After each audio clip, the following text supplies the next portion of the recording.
Esse é o Bem na Pauta do Estúdio Bem Paraná. Hoje nós temos como convidado aqui no nosso programa o deputado Pedro Lupion, do Progressistas. Pedro Lupion é presidente da Frente Parlamentar da Agropecuária, tem toda uma atuação em cima da defesa do agronegócio, está no seu segundo mandato como deputado federal, também já foi deputado estadual, também atuando na área, né? É filho do ex-deputado Abelardo Lupion, que também foi um líder do setor agropecuário no Congresso, com 6 mandatos de deputado. Eu sou a jornalista Marta Feldens e vou conduzir essa entrevista. A direção do Estúdio Bem Paraná é da Josiane Ritz e a coordenação técnica do Evandro Soares. Deputado Pedro Lupion, seja bem-vindo ao Estúdio Bem Paraná. Obrigado, Marta, obrigado pelo convite, um prazer estar aqui junto com vocês. E vamos lá, vamos responder aí todos os questionamentos sobre agropolítica, Brasília, Paraná, toda essa bagunça aí. Ótimo. A Frente Parlamentar Agropecuária é bastante forte, né? Vocês estão hoje com quantos parlamentares nessa frente? Entre Congresso como um todo, vamos dizer. Veja, nós somos hoje a maior frente do Congresso Nacional, nós temos 300 deputados e praticamente 50 senadores. É uma frente gigantesca, não tem nenhuma que se compare ao tamanho dela. E atua muito forte justamente por ser um setor importante, né? Um setor que representa aí praticamente 25% do PIB, né? Tem a responsabilidade de gerar mais de 30% dos empregos do país, a balança comercial depende desse setor, então tem uma adesão muito forte justamente por representar economicamente para todos os estados, né? É uma frente forte, é uma frente que aprova as suas propostas. Quais foram as principais conquistas mais recentes agora nessa legislatura? Veja, a gente avançou nas pautas super importantes que eram gargalos graves para o setor agropecuário. Nós trabalhamos, por exemplo, na questão da autorregulação de atividades agropecuárias, que é um tema super importante aqui para o Paraná, principalmente, o maior produtor individual de frangos do mundo. Né? Tivemos esse episódio de gripe aviária no Rio Grande do Sul, o Paraná passou ileso. Nós trabalhamos fortemente na melhoria da legislação em relação a isso. Na reforma tributária, nós colocamos os pontos claros em relação à agropecuária, que o produtor rural não vai pagar mais nem um centavo de imposto, e mais do que isso, a isenção para a produção agropecuária, de rendimento até 4 milhões e 600, a possibilidade da redução de 80% da alíquota nos insumos agropecuários, o reconhecimento do ato cooperativo, né, para isentar a tributação das cooperativas. Então, foram vários pontos que a gente trabalhou muito forte dentro da reforma tributária, foi algo que tomou praticamente o ano passado todo de negociações, né, foi a bancada que conseguiu colocar mais vitórias, mais alterações no texto, inclusive na cesta básica. Né, colocamos os nossos produtos genuinamente brasileiros na cesta básica, conseguimos inclusive incluir as carnes, né, a proteína, carne, né? Foi uma briga gigantesca que nós vencemos no voto, na articulação política. Além disso, questões importantes como questões fundiárias, né? Estamos vivendo um momento tenso, um momento difícil. Eu ia entrar nesse assunto daqui a pouco, mas já que estamos falando, vamos falar. Falando em vitórias, né? É importante a gente falar sobre claro. isso.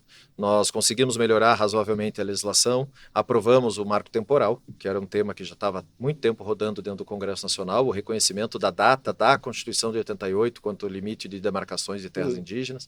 Então a gente vai avançando, apesar do STF nos atrapalhar bastante, a gente vai trabalhando para ter as vitórias dentro do Congresso. A pendenga de vocês não é maior com o governo, é maior com o STF? É um consórcio, Marta, eu sempre falo isso. O governo sabe que não tem número, não tem base para aprovar as suas vontades dentro do Congresso, sempre é derrotado por cada um de nós, e se alia ao Supremo para inviabilizar a legislação que nós aprovamos. É assim, infelizmente, existe a prerrogativa de qualquer partido político, mesmo com um representante só dentro do Congresso, entrar com uma ADI no Supremo para questionar a aprovação de qualquer legislação, e é isso que eles fazem, porque eles sabem que no voto não ganham da gente. Então eles fizeram um consórcio ali entre judiciário e executivo para enfrentar o legislativo. É um consórcio tácito ou apenas... Tem até líder do governo dentro do Supremo, chama Flávio Dino. Tá certo, deputado, já chegamos mais à frente, vamos tratar mais um pouco disso aqui. E o que está tramitando hoje de interesse da Frente Parlamentar Agropecuária, que ainda está, vamos dizer assim, ainda não chegou ao ponto do voto, ou que está, uma casa já votou, a outra ainda não? Nós estamos com o assunto do momento, licenciamento ambiental. É um tema. Pele da devastação, segundo os grupos ambientalistas. Para quem não conhece o projeto e quem não Aham. leu o projeto, o que o projeto trata é da simplificação e desburocratização de licenciamentos ambientais para grandes obras estruturantes no país. Não é possível que a gente esteja há 30 anos falando sobre Ferrogrão, que é uma ferrovia que vai trazer a produção do norte e do centro-oeste para o sul e para o sudeste para ter escoamento de safra. Não é possível que a gente ainda esteja falando de colocar asfalto numa 63. Não é possível que a gente ainda esteja discutindo licenciamento ambiental para puxar a linha de luz, de energia elétrica para Roraima. Não é possível que a gente não consiga liberar o novo porto aqui no estado do Paraná, por exemplo, que está há mais de 40 anos brigando por isso. Então, são detalhes que travam completamente o país e que chegam ao limite absurdo dos nossos vizinhos, os nossos concorrentes, como Argentina e Paraguai, por exemplo, terem obras de infraestrutura muito mais ágeis e muito mais rápidas, muito mais eficientes do que o Brasil, justamente por burocracia ambiental. Ninguém aqui quer desmatar nada, ninguém aqui quer devastar nada, não é absolutamente nada disso.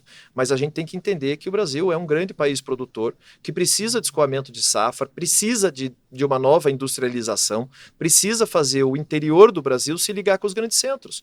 E enquanto a gente não permitir que isso aconteça, a gente não vai desenvolver, a gente não vai gerar oportunidade, não vai gerar riqueza, não vai gerar emprego. É a possibilidade de uma grande obra de infraestrutura, mas também de um pequeno silo de uma propriedade, a outorga de um poço de água, uma irrigação num lugar mais longe, a possibilidade de fazer uma obra de investimento, alguma coisa assim, numa propriedade ou num município pequeno.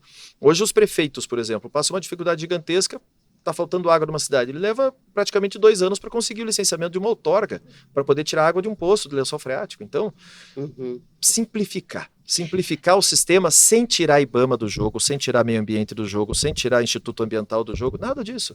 É apenas deixar muito claro. É óbvio que existem interesses escusos por trás de todas essas críticas e os problemas todos que a gente enfrenta no discurso em relação a esse projeto. Agora ele está tramitando há 20 anos. Há 20 anos, teve todas as discussões possíveis e imagináveis. E agora ele está voltando para a Câmara. Já foi aprovada na Câmara em primeiro turno, Sim, voltou para o Senado, foi aprovada no Senado com por 2 modificações, semanas. essas modificações... Nada muito grave, não. A possibilidade de importância. municipalizar algum tipo de outorga, a possibilidade de simplificar algum registro, sabe? Umas questões burocráticas especificamente. Assim.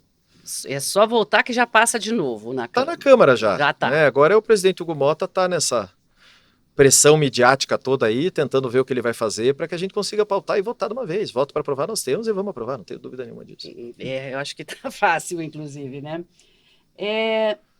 Como é que é a relação, aparentemente já respondeu, da Frente Parlamentar Agropecuária com o governo do presidente Lula? Existe algum tipo de relacionamento institucional? Existem ministérios com os quais vocês têm abertura, Ministério da Agricultura, por exemplo? Veja, quando a gente fala de uma bancada de praticamente 350 parlamentares, não existe a mínima possibilidade do governo tratar de qualquer assunto sem passar pela gente. Não é? Isso não... Vou dar um exemplo que nós estamos vivendo nesse momento, a questão do IOF. Sim. A questão do IOF não foi votada e ainda está na batalha midiática e política, porque nós fizemos um movimento, nós que eu digo FPA, fizemos uma coalizão de frentes parlamentares, mais de 29 frentes parlamentares, com mais de 92 entidades representativas dos mais diversos setores, indústria, comércio, transportes, agricultura, todos os setores, para frear esse absurdo que o governo está querendo fazer, e mais, o governo só consegue fazer se conversar conosco. Certo. Então, é necessário ter algum tipo de diálogo, de interlocução, vamos lá. Existem alguns que a gente consegue ter, outros que não. Né? Então, por exemplo, quando a gente fala de economia, o ministro Fernando Haddad é alguém que a gente tem interlocução. Ele não gosta, obviamente, a gente trava muito das ideias dele, fizemos isso na tal da medida provisória do fim do mundo, a 1227, que queria proibir aproveitamento de créditos de exportação, arrebentava com toda a cadeia produtiva e tal, fizemos o movimento, ele teve que retirar a medida provisória, e agora no IOF mesma coisa, estava hoje o presidente da já República, tá enterrado, o presidente da República dando coletiva para se explicar por que tinha feito. Então, assim, tem que ter algum tipo de relacionamento. O presidente Alckmin fala muito bem com a gente, o ministro da Agricultura, volta e meia, está conosco lá discutindo e tratando desses assuntos. Agora, tem pastas mais ideológicas que não adianta a gente querer conversar. Por exemplo, Marina Silva é uma que não troca ideia com a gente, até porque ela tem se dedicado aí, cada vez que sai do país, para falar mal do agro brasileiro. Essa tem sido a pauta dela. O ministro de Desenvolvimento Agrário, por exemplo, o cara que paga a conta de MST, de movimento invasor criminoso e tal, não vou conversar com ele, né? Nem posso. Então, são situações em que a gente precisa se entender politicamente em alguns pontos, mas sempre com aquele limite, porque tem duas coisas, são duas figuras distintas, né? Tem a Frente Parlamentar Agropecuária Oficial, que é uma frente que representa os interesses do setor agropecuário, que é composta por uma bancada, né? Um grupo de parlamentares. Esse grupo de parlamentares é a bancada ruralista. Você tem ali os mais radicais, os menos radicais, você tem os mais à direita, os mais a centro, poucos de esquerda, mas ainda existem alguns. Então, Existem. Existem. A gente tenta se envolver única e exclusivamente nos temas voltados ao setor agropecuário, né? Não entrar em polêmicas fora isso, a não ser que seja um movimento organizado das mais diversas frentes, dos grupos de trabalho que estão lá na Câmara, como nós fizemos ano passado, quando nós paramos o Congresso por causa das interferências do Supremo na pauta do Congresso, né? Então, a turma do aborto veio falar com a gente, a turma das drogas, a turma da segurança, nós fizemos um movimento conjunto para conseguir botar cada um no seu lugar de volta, né? Mas a frente tem que ter minimamente algum tipo de articulação, apesar da posição individual de cada um. Eu sou presidente da frente, sou declarado de oposição, inclusive um dos vice-líderes de oposição lá no governo, mas eles precisam conversar comigo. Tá certo. Já que você falou sobre o ministro do Desenvolvimento Agrário, é uma característica dos governos do PT e do Lula, é um estímulo forte à agroindústria familiar, à agropecuária, à agricultura familiar, enfim. Isso conflita, de alguma forma, com os interesses do agronegócio? Absolutamente. Primeiro que a gente parte do princípio que não existem duas agriculturas. Existe um grande sistema agropecuário no Brasil. Quando a gente fala de agricultura familiar, nós paranaenses somos os que mais podemos falar, porque o Paraná tem praticamente 300 mil propriedades, 95% delas agricultura familiar, que eu represento igual, eu represento o grande produtor lá do Mato Grosso. Mesma coisa. O grande volume de produção de alimentos, do que está na gôndola do supermercado, do que chega na casa dos brasileiros, sai da agricultura familiar. De produtores que não são, aí vamos separar as coisas. Não são os produtores militantes, ideologizados de movimentos sociais. São produtores de agricultura familiar, que são pequenos proprietários que trabalham num grande sistema agropecuário, que usa o defensivo do mesmo jeito, que usa o fertilizante do mesmo jeito, que precisa do apoio do Plano Safra, que precisa trocar o maquinário, que precisa de irrigação, que precisa de infraestrutura. Essa é a agricultura familiar que funciona e que dá resultado. Nós fomos contra já na composição do governo, quando o presidente Lula resolveu dividir os ministérios e criar um para tratar especificamente dos movimentos sociais e, infelizmente, colocou a agricultura familiar lá, porque a agricultura familiar vira estatística. Não tem acesso aos grandes programas de apoio do sistema agropecuário que estão no mapa do Ministério da Agricultura e Pecuária, né? Então, infelizmente, acabam sendo usados como número, sendo que a agricultura... Eles não têm acesso, por exemplo, a linhas de crédito dos grandes? Não é isso, porque as negociações são feitas diferentes, né? Quando a gente vai tratar de Plano Safra, por exemplo, a negociação no Plano Safra começa onde? Começa no Ministério da Agricultura. Então, você está lá no Ministério da Agricultura e tem que fazer um plano safra paralelo para o MDA, que é o Desenvolvimento Agrário. Qual é o interesse do MDA? A maioria dos recursos do MDA vão para assentamentos. Entende? Então, o agricultor familiar acaba ficando nesse limbo, né? Que é o agricultor que produz frutas, que produz hortícolas, que põe a comida lá no Ceasa, que está naquela agricultura do dia a dia mesmo, que não é só de commodities, né? De grãos e tal. E esse cara acaba ficando excluído do processo. É uma pena mesmo. Por isso que a gente sempre foi contra essa divisão. Então, deveria ser um ministério só. Para nós não existe agricultura do bem, agricultura do mal, não existe agricultura grande, agricultura pequena. Nós temos um grande sistema agropecuário porque todos passam pelas mesmas dificuldades. Óbvio que, dadas as proporções, né, o tamanho de cada um e a capacidade de endividamento de cada um deles. Agora, quando a gente trata, por exemplo, a questão que está passando no Rio Grande do Sul, são 5 safras quebradas, 5 safras, 3 de seca e 2 de água, completamente destruídos, ou seja, o produtor rural o gaúcho não tem como se erguer de volta, precisa de apoio, alguma securitização, alguma solução para o seu problema. O grande está no mesmo problema do pequenininho. Quando a gente fala aqui do Paraná, nossa situação é ainda pior. Por quê? Porque os pequenos proprietários do Paraná são grandes produtores, porque ele tem um índice de produtividade altíssimo, a grande maioria tem granja de frango ou de porco dentro das suas propriedades, que produzem 200, 300, 400, 500 mil cabeças. Ou seja, eles são grandes produtores comparados com qualquer outro mercado mundial. Só que são pequenos proprietários, eles se enquadram na agricultura familiar, sabe? Então, é uma pena haver a tentativa sempre constante, principalmente ideológica do governo, de separar o pequeno do grande, né? Separar a agricultura familiar da agricultura comercial, que a gente chama. Né? Então, para nós é sempre a mesma coisa e nós vamos continuar trabalhando para atendê-los igual e é o que a gente faz no nosso dia a dia, a possibilidade de atender. E aí, falando como produtor rural no Paraná e como paranaense, de atender o nosso pequeno produtor igual a gente atende o grande. Inclusive, nessa questão da gripe aviária, os produtores de frango também, muitos são pequenos, né? 99%, a grande maioria absoluta. Aqui, o sistema de integração que nós temos na cadeia produtiva de aves é um sistema que permite que o cara que tem 10 alqueires de terra, 5 alqueires de terra, tenha uma produção enorme de engorda, principalmente, né? Então, a gente tem tanto grandes produtores quanto pequenos, mas aqui, para nós, a grande maioria é de pequenos. E quem que precisa do apoio? Eles.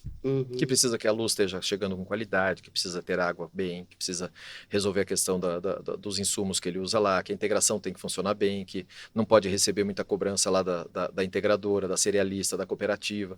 Isso tudo que o Paraná é exemplo, né? A gente lança moda para o Brasil inteiro. Não existe um estado no mundo inteiro que funcione o cooperativismo, por exemplo, como funciona aqui no Paraná. E a grande maioria com frango.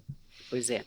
E nessa questão da gripe aviária, como que você avalia assim, a resposta das autoridades e mesmo da classe produtora? Foi muito bem. Eu acho que foi muito bem. Acho que a gente conseguiu vencer um gargalo super importante. Estamos ainda nesse período de tensão, né, para finalizar, fechar os 28 dias do primeiro contágio, né, do isolamento da granja.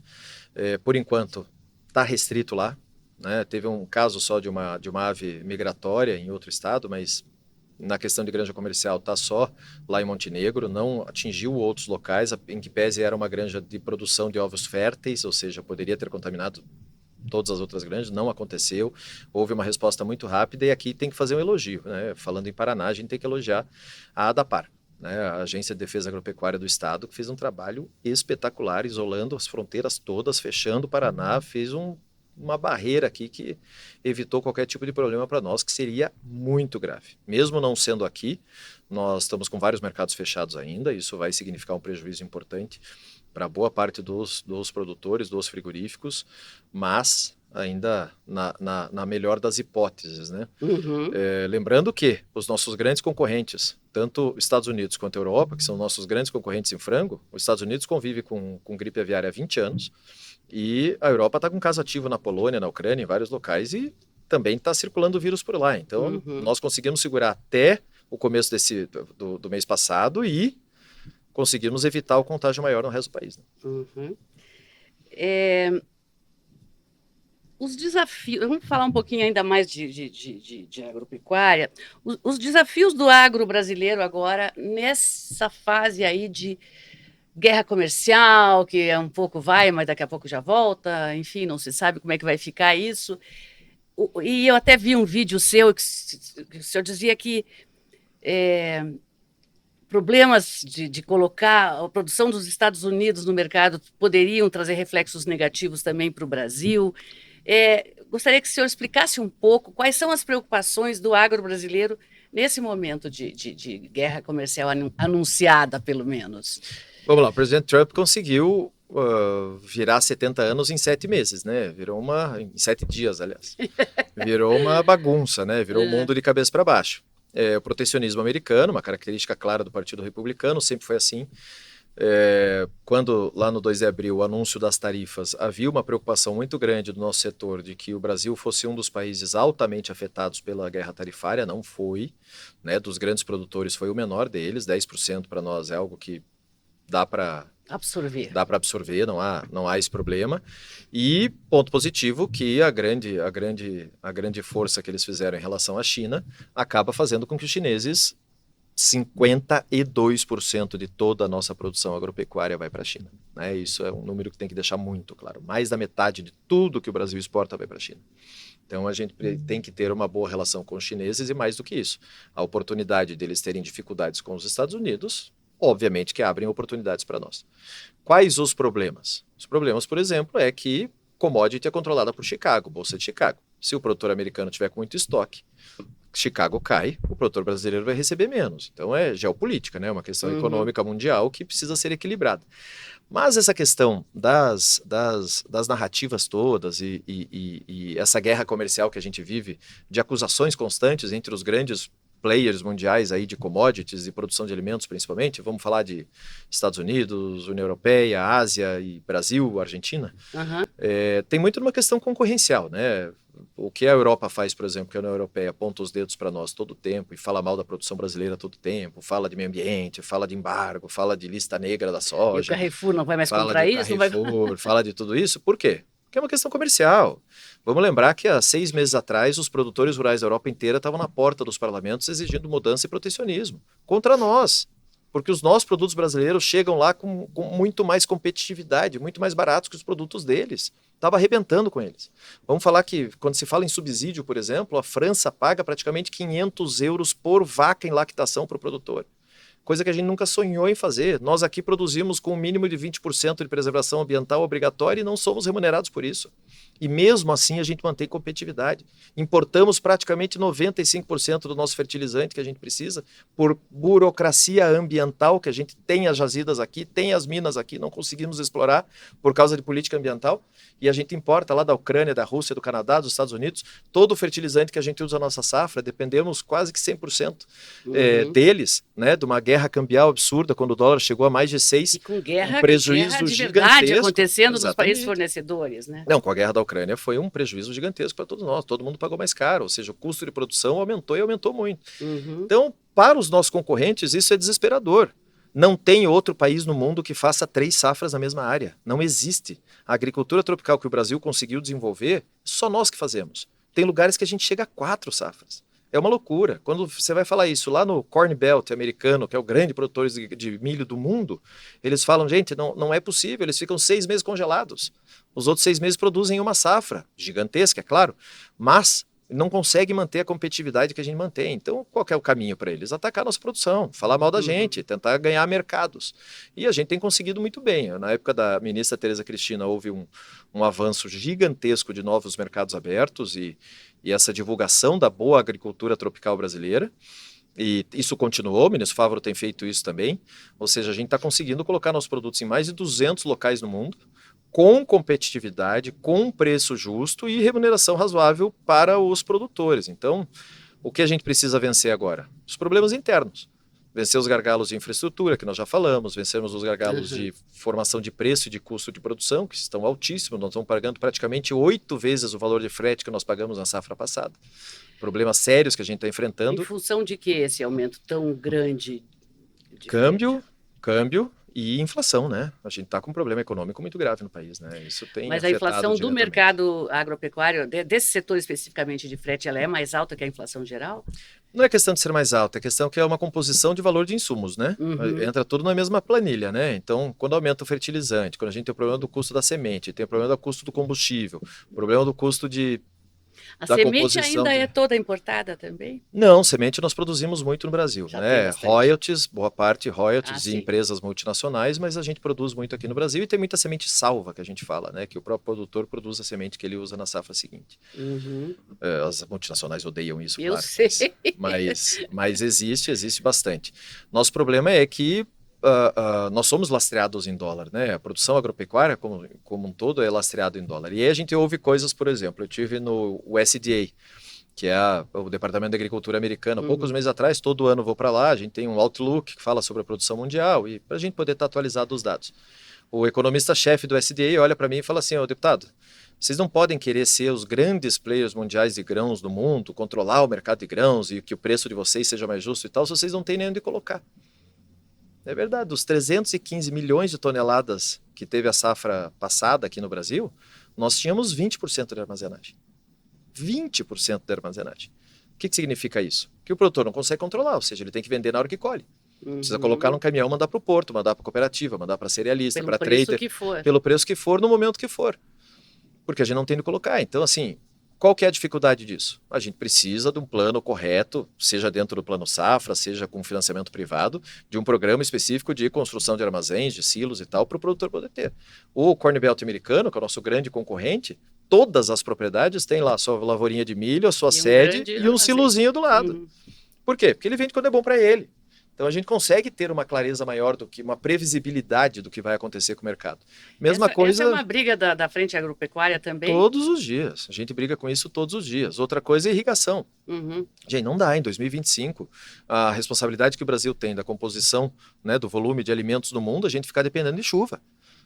Agora, se vai numa show rural lá em Cascavel, vai numa agrishow lá em Ribeirão Preto comprar um pivô, é 1,5 milhão, 2 milhões de reais. Quem tem esse dinheiro para fazer?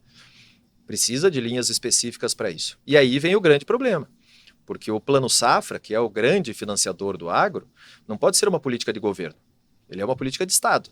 Ele tem que perpassar cada um dos presidentes que estão aí, cada um dos partidos que tem aí, deixar de ser uma questão ideológica e ser uma coisa efetivamente para financiar a grande potência econômica do país, que é a produção agropecuária. Nos Estados Unidos funciona assim, tem a Farm Bill, planejada há 5 anos para frente, ou seja, passa um presidente, outro, está lá valendo com previsibilidade do que vai ter de recursos. Nós estamos agora para planejar a safra 25-26, até o final desse mês tem que apresentar quais são os montantes. Nós precisamos de pelo menos 25 bilhões de reais para a equalização dos juros no banco, para ter taxas diferenciadas para crédito agrícola, e precisamos de mais 3 bi para seguro no mínimo. Não há a mínima expectativa ou perspectiva de onde vai ter espaço fiscal para isso e de onde vai ser esse dinheiro. Então é o tamanho do volume da briga que a gente está. E aí vamos lá, sabe quanto que significou o Plano Safra na última safra? 20% da produção brasileira. O grande agronegócio brasileiro, o grande volume de negócios do agro, gerou mais ou menos 1,3 trilhão de reais. O Plano Safra foi algo em torno de 400 bilhões. Então, assim, é extremamente necessário? Claro que é. É o suficiente? Nunca vai ser. Mas tem que funcionar e funcionar bem. Por isso que aí, falando um pouco sobre a frente, nós estamos planejando puxar de volta o Plano Safra para o começo do ano, porque ele foi pensado lá nos anos 70, 80, quando a gente só tinha safra de verão, não tinha safra de inverno, por isso que planejava em julho, né? Puxar ele para o começo do ano fiscal, né? Que faça junto com a LDO, com LOA, que a gente consiga planejar, e mais do que isso, que ele possa ser plurianual, um Plano Safra que a gente consiga ter previsibilidade para os próximos anos para garantir o financiamento. Aí criamos medidas paralelas para o financiamento do agro. Fiagros, por exemplo. Fundos de investimentos do agronegócio, que funciona como fundo imobiliário. Primeira coisa que o governo Lula fez? Taxou os fiagros. Inclusive do Paraná. Bom, essa é uma luta, né? Agora nós vamos entrar nas questões aí. Eu ainda tenho uma outra questão que eu quero lhe perguntar, de um projeto seu, que é aquela questão dos indígenas. O senhor tem um projeto segundo o qual indígenas que venham de países vizinhos não podem simplesmente se instalar dentro do Estado brasileiro, na região de fronteira, enfim. O que exatamente o senhor deseja com esse projeto? É o mínimo de justiça com os proprietários rurais do Brasil, né? Acho que é o mínimo que a gente tem que garantir. Isso está muito claro no artigo 5º da Constituição, nós temos muito claro na nossa Carta Magna o direito de propriedade, e não é justo, nem possível, nem imaginável que um paraguaio atravesse a fronteira seca que nós temos aqui, atravesse uma ponte, qualquer coisa, chegue num escritório da FUNAI, saia com o RANI, que é o documento de identificação indígena, e se julgue no direito de invadir terra dos outros. Pode acontecer isso. Mas se for um índio brasileiro, também não pode. Claro que não pode, mas o Paraguai é pior ainda, né? Agora, o que está acontecendo aqui, o que motivou esse projeto, é que a grande parte do problema causado todo na costa oeste aqui do Paraná, principalmente em Guaíra e Terra Roxa, são as invasões dos guaranis do Paraguai. Então é muita gente do Paraguai que está entrando no território brasileiro, fazendo documento e invadindo terra, dizendo que é de direito deles. A gente não vai aceitar isso nunca, gente. Tem que garantir o mínimo. Então, aí vem aquela discussão de que o indígena, na verdade, ele não tem as mesmas... Não diria deveres, mas ele teria a sua própria nação, digamos assim, a nação Guarani, que seria comum a 2 países. Isso também acontece na região Yanomami, acontece com os Mapuches na região da Patagônia chilena e argentina. Esse é um tema que vocês não aceitam. De jeito nenhum. Nós vivemos sob a Constituição da República Federativa do Brasil, que tem fronteiras muito claras e muito bem delimitadas, em que na própria Constituição fala em tempo presente áreas que ocupam ou ocuparam. Ninguém fala de áreas que ocuparão, ou seja, o prazo e o dado claro do marco temporal, e não vou nem falar em marco temporal, porque é uma palavra é um termo que já estão deixando até pejorativo, né, que não é exclusivo da questão indígena, mas a periodicidade, ou seja, o tempo em que é permitida a demarcação muito clara pela Constituição é justamente 5 de outubro de 1988, e que isso tem que ser respeitado, e nós vamos fazer ser respeitado de qualquer jeito. Fizemos já, colocamos 444 votos dentro do Congresso Nacional para garantir o direito de propriedade dos brasileiros. Não tem invasor naquela região, não tem grileiro naquela região, não tem gente que roubou terra de ninguém. É gente que é proprietário de boa-fé, que tem título das suas áreas, que estão lá há gerações, há mais de 100 anos, e que estão hoje, infelizmente, entre a cruz e a espada, com uma invasão de paraguaios indígenas, ditos indígenas, na sua porta, com o governo brasileiro dando apoio para esses indígenas, inclusive Força Nacional, dando segurança para esses ditos indígenas, a própria Itaipu entrando num jogo completamente absurdo de especulação imobiliária para comprar essas áreas, e o produtor ficar sem saber o que fazer. Se ele não vende, ele fica invadido, se ele vende, ele ganha muito menos do que vale. Então, é uma situação que a gente não pode aceitar de jeito nenhum, e tem que ajudar aqueles irmãos, tanto os paranaenses quanto o pessoal do Mato Grosso do Sul que está com esse problema, e vários outros. Tem o mesmo problema no Mato Grosso do Sul? É aquela área toda, né? Aquela área oeste toda, pega o sul do Mato Grosso do Sul. Em que pé que está o seu projeto? Tramitando, né? Mais um dos vários que estão rodando lá. Nós temos o do marco temporal em si, nós já aprovamos, o da PEC 132 está tramitando dentro do Congresso, mas o problema é que, mais uma vez, voltamos ao assunto, o STF se meteu, né? Então, quando o STF se mete, o ministro Fachin, inclusive daqui do Paraná, mandou suspender todas as reintegrações de posse das áreas invadidas, mandou a Força Nacional dar segurança para esses indígenas, um desserviço total para o estado do Paraná.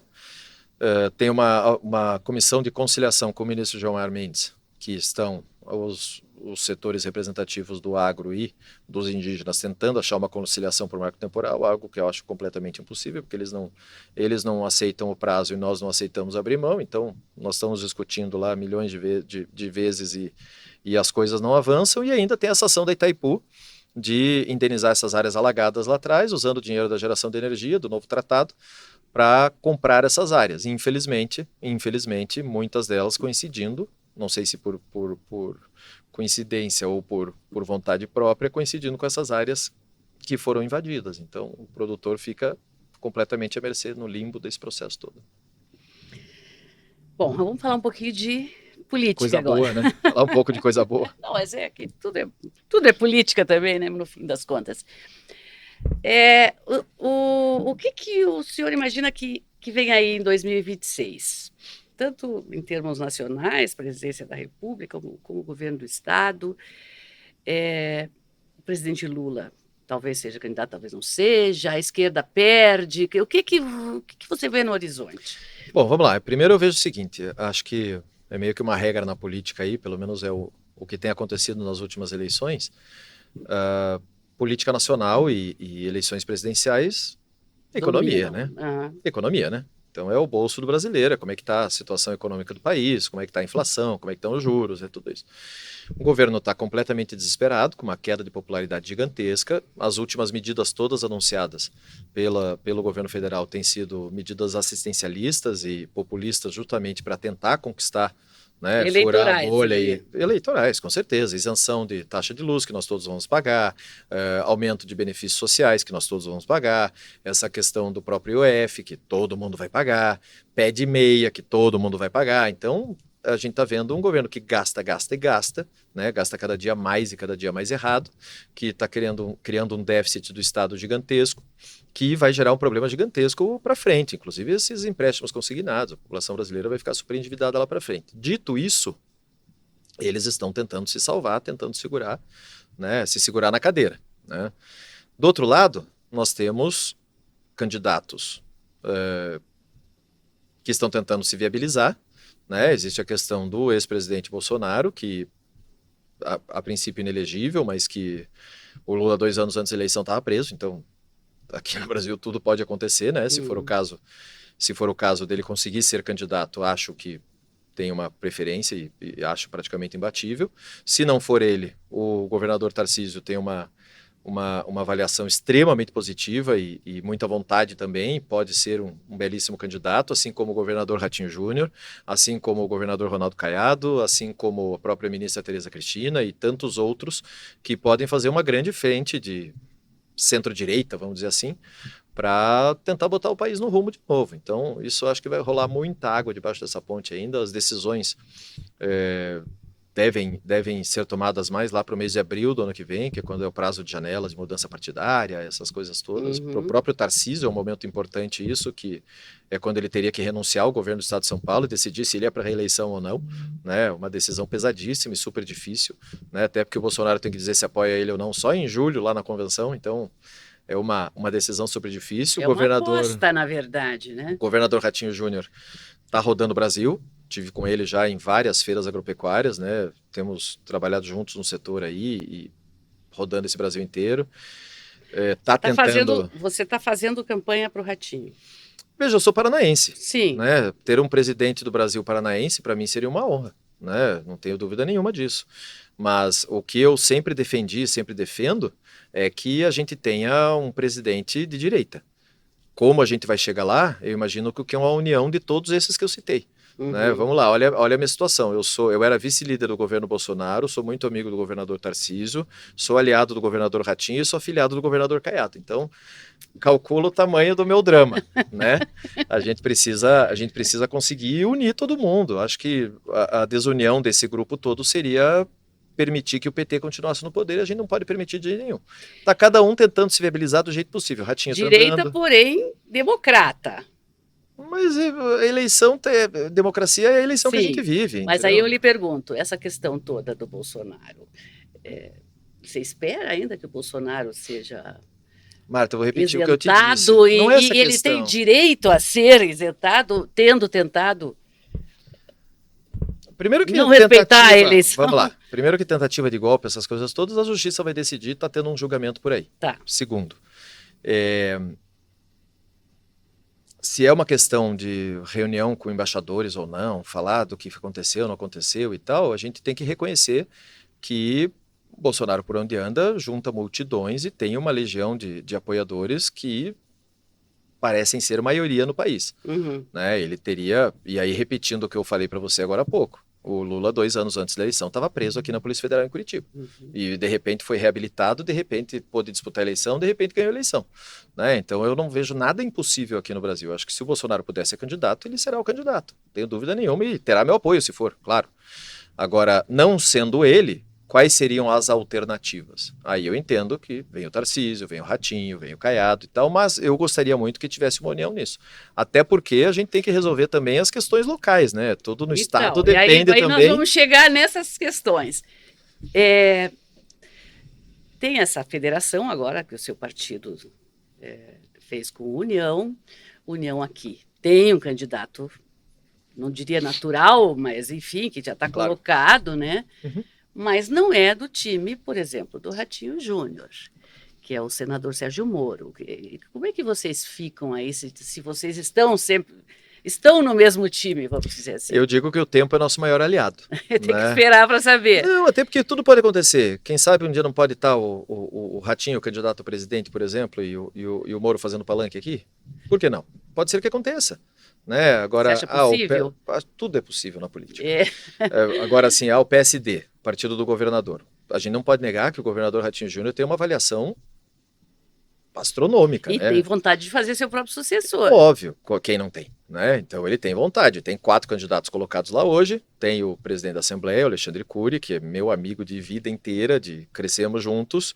O prefeito Rafael Greca, que nosso aliado sempre o tempo todo, Guto Silva, que fui deputado junto, que é secretário super competente, e o Piana, que é um cara que ninguém acha defeito, que é um vice-governador super discreto e competente. Então, essa composição toda aí passa por esses nomes e passa também por uma estratégia de ocupar as 4 vagas, né? Nós temos uma vaga de governador, uma de vice e 2 de Senado. Então, tem espaço para todo mundo resolver toda essa pendenga aí, resolver todo esse problema. E uma vaga de Senado é sua? Não posso dizer isso. Isso eu acho que é o senso de oportunidade. A hora que o cavalo passa encilhado, a gente monta ou não. Eu não sou irresponsável com o setor que eu represento e com o tamanho do trabalho que realizo em Brasília hoje. Eu não posso ser responsável de simplesmente jogar fora uma eleição. Né? Acho que tem uma eleição de deputado federal boa. Tem que se garantir de estar no Congresso. É isso. Acho que não é o momento. Eu tenho 40, aliás, faço amanhã 42 anos. Parabéns. E tá cedo, né? Acho que as pesquisas aí eu tenho ficado super lisonjeado, né? A última pesquisa aparecia, se eu não me engano, com 12%, 11 ponto alguma coisa. De quem nunca falou que seria candidato ao Senado, é número que, claro, que nos envaidece bastante, né? Me dá um orgulho enorme. Agora, eu tenho que entender que política tem fila, né? Tem vez, tem todo um grupo político para se organizar e tal. Ah, deu certo uma grande composição. Vamos lá, o senador Sérgio Moro está hoje no União Brasil, nós fizemos uma federação, ele está bem nas pesquisas, pode ser candidato. Do mesmo jeito, o PSD tem todo o direito de ter o seu candidato e fazer uma grande composição também com outros partidos. O PL quer uma das vagas de Senado, o Progressistas, que é o meu partido, quer uma vaga na majoritária também, seja Senado, seja vice. Aí os nomes vão sendo apresentados. Né? A gente tem que entender que eleição de Senado é eleição majoritária. São duas vagas, porém é das eleições mais difíceis, porque os votos acabam sendo casados. A gente já viu aqui no Paraná, principalmente, muitas mudanças em relação a isso. Nossa, lembra aquela eleição do Paulo Pimentel, aquela eleição do Tony Garcia, depois a eleição que deu a Gleisi e o Flávio Arnes, lembra? Depois aquela eleição do Gustavo Frutti com o Ricardo Barros, depois o Beto e o Requião, que acabou virando o jogo de repente. Então, assim, é algo que tem que ter muita calma e analisar muito bem o cenário. Claro, é óbvio que eu acho que para mim seria uma honra gigantesca estar lá no tapete azul no Senado. Eu falo que é o Olimpo aquilo, né? Porque eles são semideuses intocáveis lá no Senado, mas seria, sem dúvida, uma maravilha poder representar o Paraná, né? Claro. Mas também não sou louco, não sou kamikaze. Vamos fazer as coisas com calma e se der oportunidade a gente vai. E só se for uma grande aliança, então. Se for uma grande aliança e se for viável, né? Acho que disputar a eleição só para fazer número não precisa. Tá certo. Deputado, quero lhe agradecer por ter vindo ao Estúdio Bem Paraná. Você tem 1 minuto para falar para os nossos espectadores. Eu agradeço muito Bem Paraná, parabéns pelo trabalho, uma oportunidade de a gente falar abertamente sobre política. Eu sou transparente assim, falo tudo que me perguntar e não tenho problema nenhum de responder pergunta nenhuma. E um orgulho enorme de representar o Paraná já no 4º mandato e com 42 anos, como eu disse, está lá em Brasília numa posição de destaque. Isso é graças aos paranaenses que estão junto comigo aí todos os dias, né? Os nossos sindicatos rurais, as nossas cooperativas, nossos prefeitos, vereadores, aliados, amigos que me possibilitam estar lá. E eu quero poder fazer cada vez mais. E vocês ajudam a gente aí nesse trabalho de imprensa, Marta. Você é super respeitada no setor e nos ajuda bastante nessa divulgação do que é a política paranaense, principalmente os resultados das batalhas que nós estamos enfrentando, né? Então, obrigado. Quero voltar mais e falar mais ainda, viu? Vamos convidá-lo. Esse vídeo fica disponível no YouTube e até o próximo Bem na Pauta.